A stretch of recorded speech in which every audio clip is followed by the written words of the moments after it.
Wilson's disease. Wilson's disease നമ്മുടെ ശരീരത്തിൽ കൂടുതലായിട്ട് കോപ്പർ അക്യുമുലേറ്റ് ആകുന്ന കാരണം ഉണ്ടാകുന്ന ഒരു അസുഖമാണ്. ഇത് ഒരു ഇൻഹെറിറ്റഡ് ഡിസോർഡറാണ്. ഇൻഹെറിറ്റഡ് എന്ന് പറഞ്ഞാൽ പാരമ്പര്യമെന്നോ ജെനറ്റിക്കലെന്നോ എങ്ങനെ വേണേലും വിളിക്കാം. ഓക്കെ, ഇതൊരു ഇൻഹെറിറ്റഡ് ഡിസോർഡറാണ്.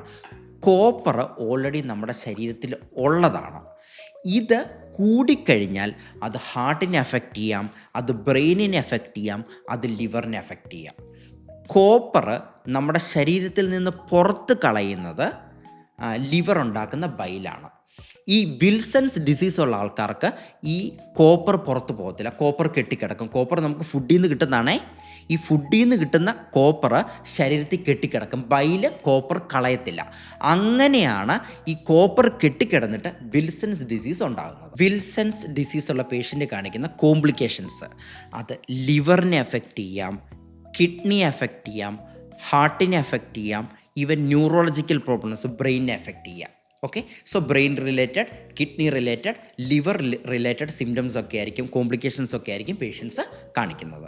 വിൽസൺസ് ഡിസീസിൻ്റെ മാനേജ്മെൻറ്റ്, കോപ്പർ ശരീരത്തിൽ നിന്ന് പുറത്തേക്ക് കളയാനുള്ള മെഡിസിൻസ് ആണ് ഇവർക്ക് കൊടുക്കുന്നത്. അതുപോലെ തന്നെ കോപ്പർ അടങ്ങിയിട്ടുള്ള ഫുഡ്സ് ഇവർ കഴിക്കാൻ പാടില്ല. ചോക്ലേറ്റ്, ഷെൽഫിഷ്, അതുപോലെ തന്നെ ലിവർ, അങ്ങനെയുള്ള ഫുഡ്സ് എല്ലാം ഇവർ അവോയ്ഡ് ചെയ്യണം. ഓക്കെ, സോ ഇന്നത്തെ ടോപ്പിക്സ് എല്ലാവർക്കും മനസ്സിലായെന്ന് കരുതുന്നു. അടുത്ത ആഴ്ച പുതിയൊരു വീഡിയോ ആയിട്ട് വീണ്ടും എത്തുന്നതാണ്. അതുവരെ ബൈ.